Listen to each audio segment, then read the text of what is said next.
Hey everybody, good afternoon.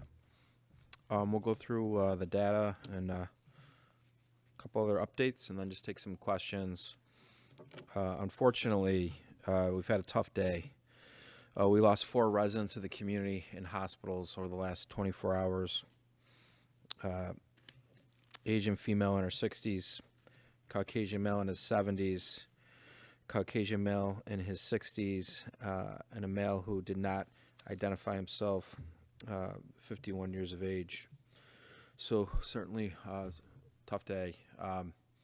Thinking about their families and the families of those that have lost loved ones in this pandemic. We've lost 664 residents of the county in this pandemic.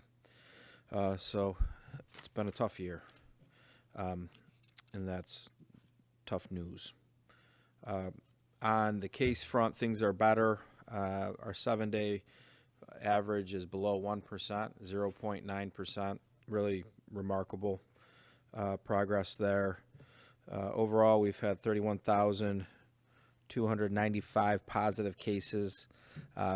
That's up 54, so 54 new cases today. Certainly Thursday, Friday, Saturday tends to be the day where we get the most tests back. Therefore, your higher probability of having larger case days. We'll take 54. Only 1 case from senior facilities, so that's very good news. Right now, our senior facilities are about 12% of our hospitalizations, and we'll get into that number in a minute. In the peak of the second wave, that number was about 35%. So the vaccinations have had a huge impact related to that for sure. We have 66 people in the hospital now related to COVID-19. That's down again.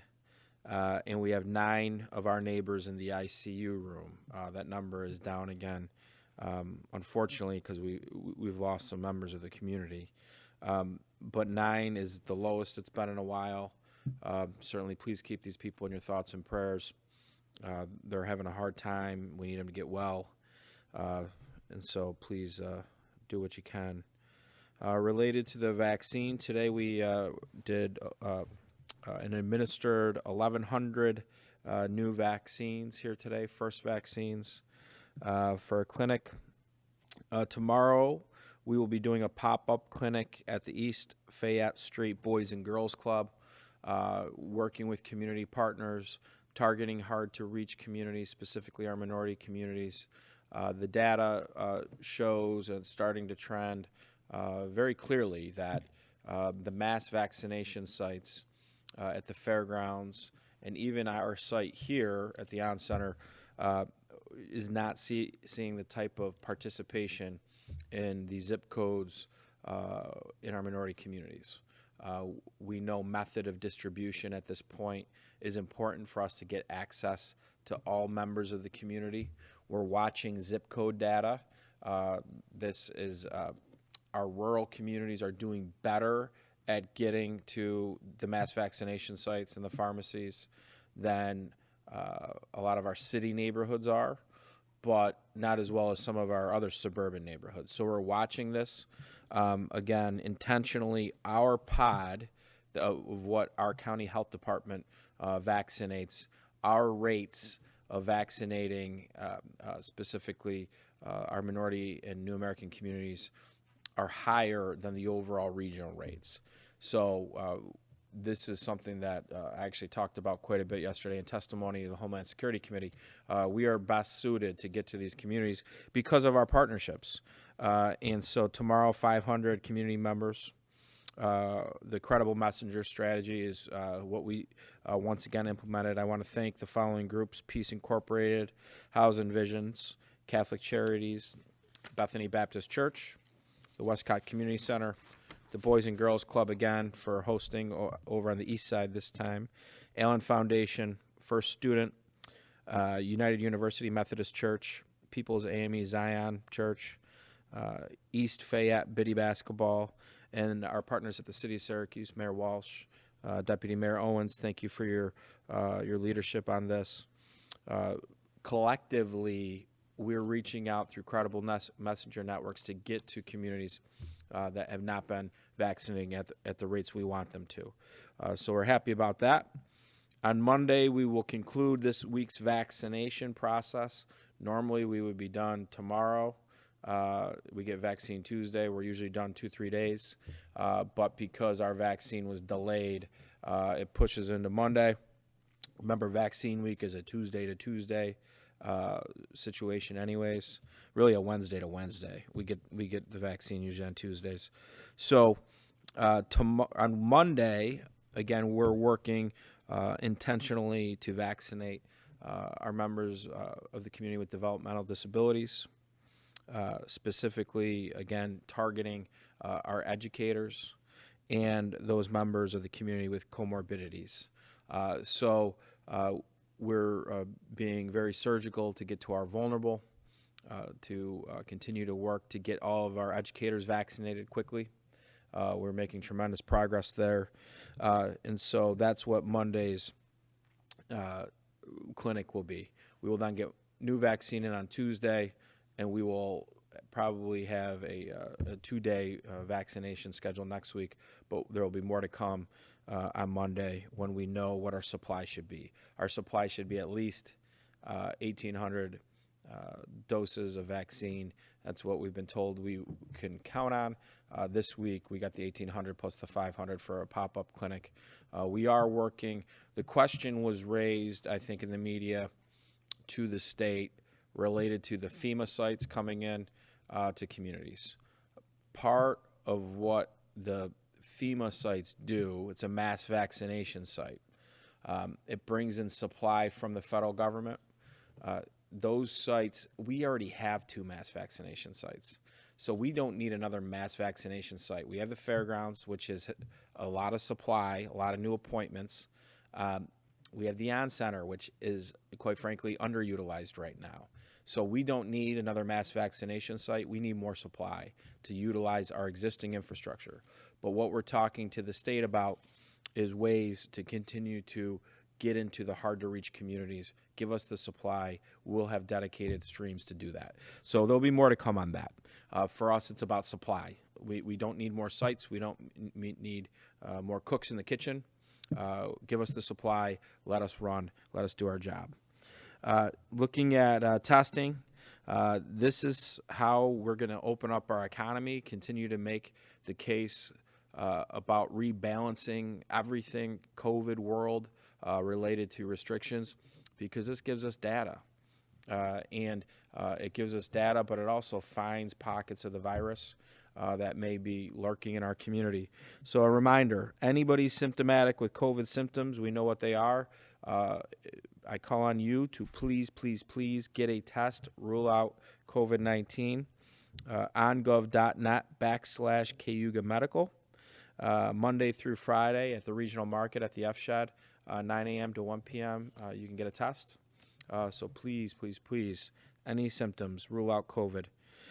Weekend symptomatic testing at Essentia Health, 8 to noon, 1050 West Genesee Street.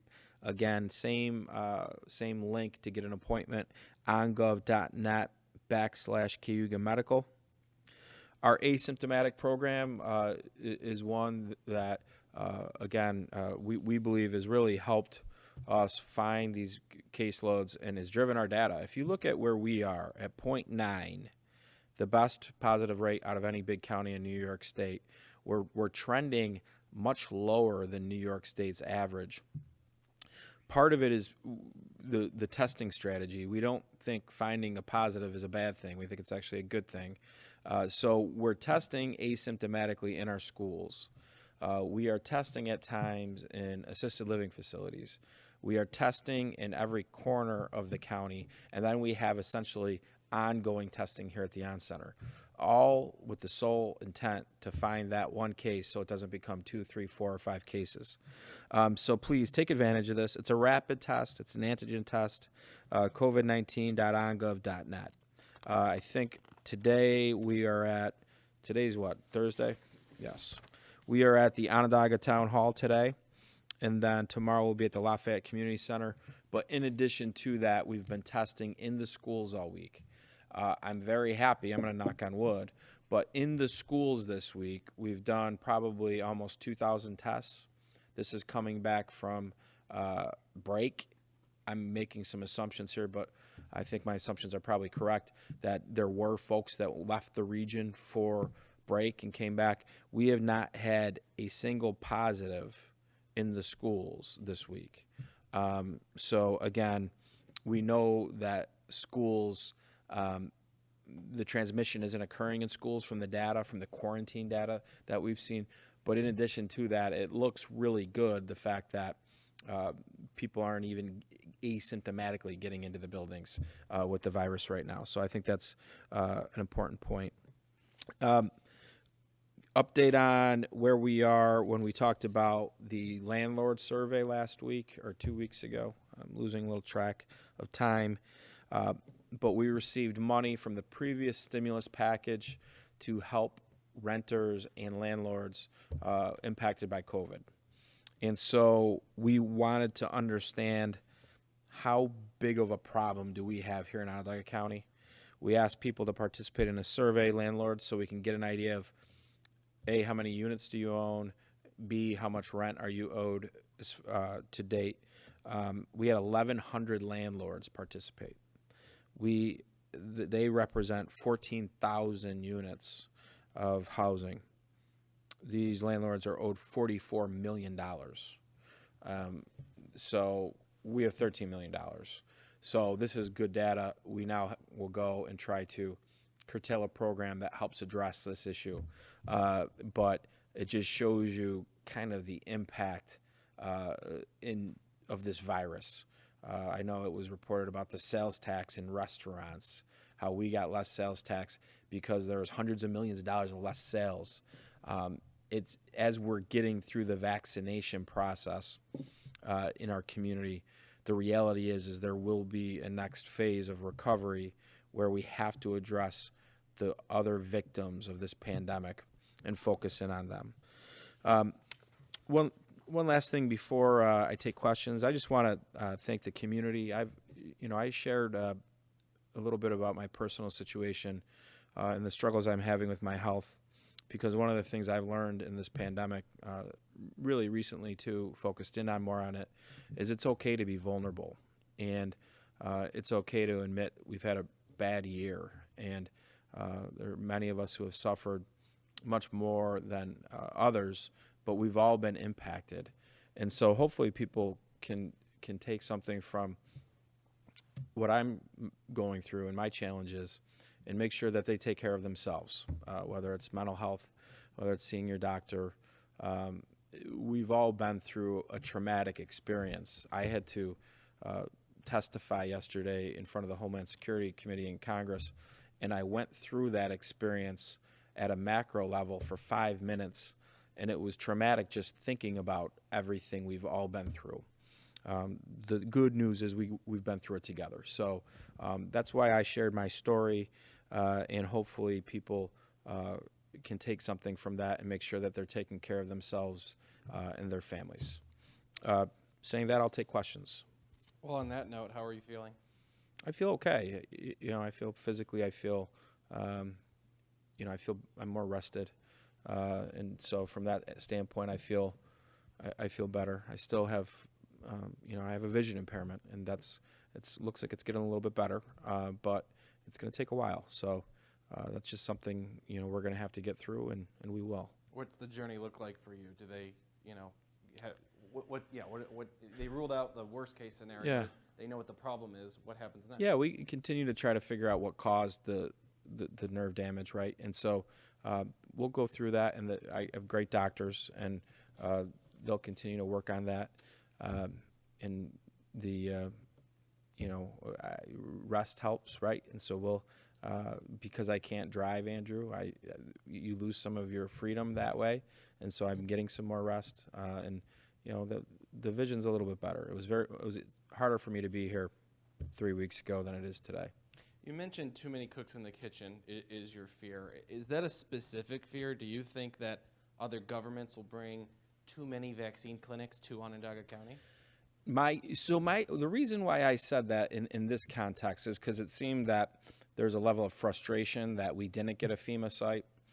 And sites aren't the challenge right now. It's just supply. So what's more beneficial to us is if you have 6,000 doses of vaccine a day to spare, give us the vaccine.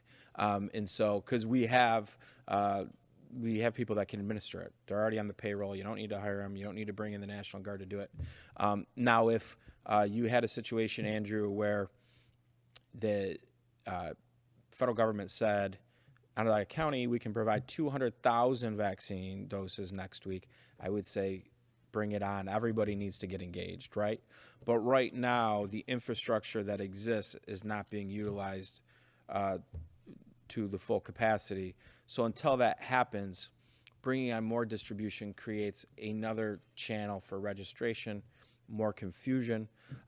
So we really need to utilize the existing infrastructure, recognizing other levels of government want to get engaged. They want to help. They feel the need. Sometimes helping is getting the resources to the people on the ground, and we haven't done a good enough job yet doing that. Ryan, you talked about rapid testing being the key to reopening or testing in general. Yeah. With the rapid testing, how many are we doing a day here, and what do we have the capacity to do? Yeah, so we're probably doing right now, I think we did 1,300 of them yesterday, collectively. We have been working and getting a lot of these through the state. At some point that runs out, but how testing, procurement of testing worked before in the beginning of the pandemic, I could not buy tests myself as a local government. Think about that. A local government, the health department, you need to find COVID, you can't even buy it, right? That's where we were with the supply chain. That's changing, right? So now I have people actively coming to us saying, here's my test, will you buy it? We couldn't find tests to buy for a while. So the federal government has provided the state government with a lot of testing dollars and a lot of test kits, essentially. So we'll utilize those until they're gone. And then we'll continue to, as long as this virus is prevalent, and this is where we are until we get to that herd immunity. If we run into a shortage of them, we'll buy them ourselves. Is there enough out there that you can have pretty much as many as you? Yeah, you know, interesting. So one of the things that came out yesterday, I think there was some guidance related to weddings where you can all get the rapid test. So if you have a Saturday or Sunday, or maybe a Friday, Saturday for a wedding, I can see there being a challenge if you have 20 wedding parties with 150 people all trying to get tested, right? So I think I'm interested to see the last stimulus package, the state received money for testing. I don't know if they physically have received it yet, but they got appropriated money. We heard the governor talking about rapid testing sites. I'm assuming he's referencing that because of this funding that will be available. So certainly we believe our community deserves the fair share. Certainly until we can get through this herd immunity where these regulations are still in place, we would have the on-center available for people to do it, continue to utilize our Article 28 so that the economy can reopen there. But that could become a little bit of a challenge with supply. We're already having conversations with the state to try to see how that's all going to play out. The Syracuse Teachers Union sent out a press release saying that they've talked and they're not quite comfortable with the 3 feet instead of 6 feet, and that they're going to be doing some meetings about it to maybe study it a little more. What do you think about that?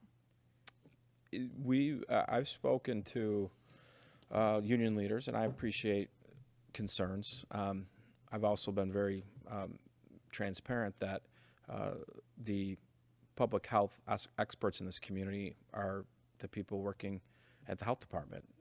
And so if we're going to use public health, and want to look at the data, they're the ones who analyze the data and have made great decisions. I appreciate their concerns. And so here's how this all works, right? So local school districts determine their reopening plans. local school districts, when they started to make these plans, had the option back before school started to have desks at 3 feet apart with partitions. They had that option. They did not take that option because, remember the context then, the thought process was the students would not wear masks, so then they needed to be 6 feet apart. So what have we learned? We've learned that the students are better at wearing masks than the adults. Fact. So the desks then are 6 feet apart. We see things happening in the community. We work with the districts to make sure everybody's wearing masks regardless. Okay? So the plans are done, though. They take their plans, they go through a process with their parents, with their workforce, and then they go to the county health department for consultation on it, and we review those plans. What we're talking about now is looking at the data and now amending plans. So what does that require? It's still a local school district decision if they're going to amend their plan, but you cannot ease restrictions on a plan without our consultation from the health department. So Dr. Gupta is reviewing it, and she's reviewing it, the data. We know what the data is, right? We have under 600 active cases. There's towns that have under 5 cases. So you're saying in that town that has under 5 cases, a kid who is screened for COVID going into buildings for COVID symptoms, and then we're doing testing, and as we're building up herd immunity, and when the workforce has been almost vaccinated, that it's unsafe for that child to be in school an additional 6, 12 hours a week. I just don't think that's a strong argument. Dr. Gupta's team will look at the data. But what will happen then? Says, hey, we think 3 feet with a partition's okay. Okay? The school districts then make the call, right? That's their decision.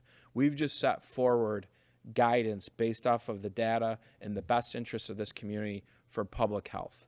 What you cannot ignore at this point of this pandemic is the impacts that are happening to kids and parents with mental health, with overdoses, with suicide rates, with child abuse. We have to factor everything in now.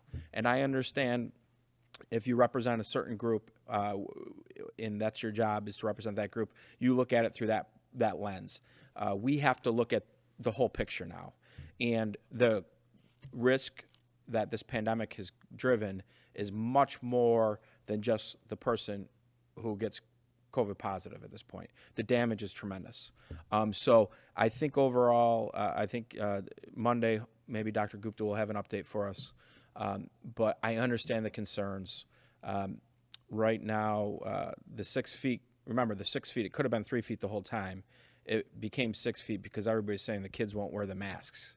And they have worn the masks. And again, the districts are going to have to work with their workforce. But one of the things that we've been doing is we've been vaccinating educators and working with the unions. Get us everybody who hasn't gotten vaccinated or hasn't gotten an appointment. Now, we think we got everybody who didn't have an appointment. Now we'll talk about how many people have appointments in April, right? And how many people in your workforce there. And maybe we get them in earlier to help address some of these fears. Do you have any data of how many teacher staff members have been vaccinated in the county, or? I know that from our pod, we would only have. I know going into this week, we were over 2,100 educators at our pod. And I know this week between today, and Monday, we'll have about 500 educators vaccinated. Have you been in touch with any of the charter schools? Because I know that some of them have been doing the 3 feet and they've been open. And have you been in touch with them to talk about maybe their plans and? Yeah. So the plans. So I think, again, this is my opinion now right here, but the most effective rules related to schools, in my opinion, why we've had so much success is the mask wearing and the fact that we have symptoms, screening for symptoms. We have people that can come down with something that where it's pretty obvious it's not COVID, but it's one of those symptoms, they get sent home, right? You have to do the. I have children. I go through this process every day. There's temperature checks. You have to attest that your children don't have symptoms. This has worked, right? So sick people aren't getting in the building, and then you're doing the testing. And we know through the data from quarantines specifically that it's not spreading in the building. The data is there. Anybody can say any argument you want. If there was evidence that through the quarantines that it was spreading in the building, Dr. Gupta never would have modified the quarantines. So because we've taken a data-driven approach this whole pandemic to decision-making, at times we have to rebalance the teeter-totter. And whenever we do that, there's always anxiety. And it's going to happen at some point again where the data is going to say it looks like we have vaccinated so many people. It looks like we're seeing this herd immunity. Positive rates are very, very, very low, even lower than where they are today. At some point they will be. And then people will be saying we need to remove this economic restriction or that. And the answer is maybe we do, but that will make people anxious. So it's finding our balance as a community, recognizing all the impacts. And in this case, we are going to give public health guidance to districts. And I don't know what Dr. Gupta is going to come up with. She'll come up with it, and she'll explain her reasoning. And then the district then has a decision to make if they can actually go and implement the changes that may be possible. I know you'll let Dr. Gupta step in and stop you if something is not data-backed. Would you like to see it reduced to 3 feet? Is that something you'd like to see if the data supports it? So the only thing that's why this is really a topic, right, is because this is what some districts are saying is preventing them from more in-person learning. So I want to see more in-person learning, 100%. And some of the districts have already started that. Some are saying, I can't do it unless this regulation changes. Some will say, I need this regulation and this to change. So there's not a one-size-fits-all approach. I want to see more in-person learning because we are dealing with the consequences across many different lanes here. And we're really very close to vaccinating this entire class of professional workers within our education system. And was that the catalyst you said to the superintendents? What can we try to get more kids in more days in a row? And they said, we need to fit more kids in the classroom, therefore we need fewer feet between desks. Superintendents actually reached out to us saying, if you can go from 6 feet to 3 feet or 6 feet to 4 feet, that we can actually do more learning. And then we have the discussion, what's to change your plan? What's the process? It's been a long time, right? The guidance was right there in front of us. We asked for clarification. A week in COVID world is like 6 months. So it's been a long time since we've had this discussion. So we got clarification on what the proper roles were by everybody. And now, obviously, we're talking about easing some of the restrictions that the districts put in place, even though it's clear in the guidance they can do it. But they need our sign-off on it because you're going backwards, essentially. What's Dr. Gupta telling you about variants of the virus and how that might reverse this very improving picture? Yeah, I think right now we had some variants, right? So we had a couple UK variants. They were, I think, 30 days ago or so. We haven't seen a lot of variants here. So normally you don't know a lot about variants, right? So they get a lot of discussion. I know that where our data's gone over the last 30 days, so I don't think we've been impacted. And the longer we don't get impacted, and the more vaccinations that take place this week, by the end of this week, we'll have 90,000 people vaccinated for a first shot. And so 360,000 people essentially who are over 18 in the community. So tremendous progress is being made. So the more people you vaccinate, you're racing against. And again, we don't know what we don't know with the variants, but we know that most of the vaccines perform well against the variants that are out there right now. Do you feel that the teachers' unions perhaps every time they ask for something and it's granted, they then ask for a little bit more or a little more risk adverse than they were a little while ago. Every time it seems to advance. Yeah, I had a great conversation with a lot of the union leaders, and I understand their anxieties, and there's certain challenges that are unique to their buildings that have to be addressed. So I respect their positions, and I think they most of the union leaders want to see in-person learning too. They have concerns. I understand it. It's their job to have concerns. They have a constituency. So I respect their position. We have a macro level management of the pandemic that we have to look at all the factors and look where all the weaknesses across the community. And right now our kids are suffering, and they're suffering badly. And there's science that's pointing to why this is happening, and doctors aren't disagreeing on this. So the question is, when is it safe to have the discussion to take a look at this? The data is the data, 0.9 7-day average. We weren't talking about this when our 7-day average was 8.6. So let's let the data tell the true picture, and that's what we've been doing this whole pandemic. I've heard from some people concerns that the comorbidity eligibility is perhaps being abused, that people are using an old diagnosis because they haven't seen their doctor frequently, that, maybe it's not fraud, but it's certainly using outdated health status in a new context to benefit. Have you heard of similar concerns? Well, we share concerns, and we knew when this eligibility came with the long list of eligible conditions that it does make it extremely hard to regulate. And then when it's hard to regulate, that's when you see levels of, to your point, I don't know if you would call it fraud or abuse, but unintended timing maybe. And it's something we're not going to be able to govern. That's the reality.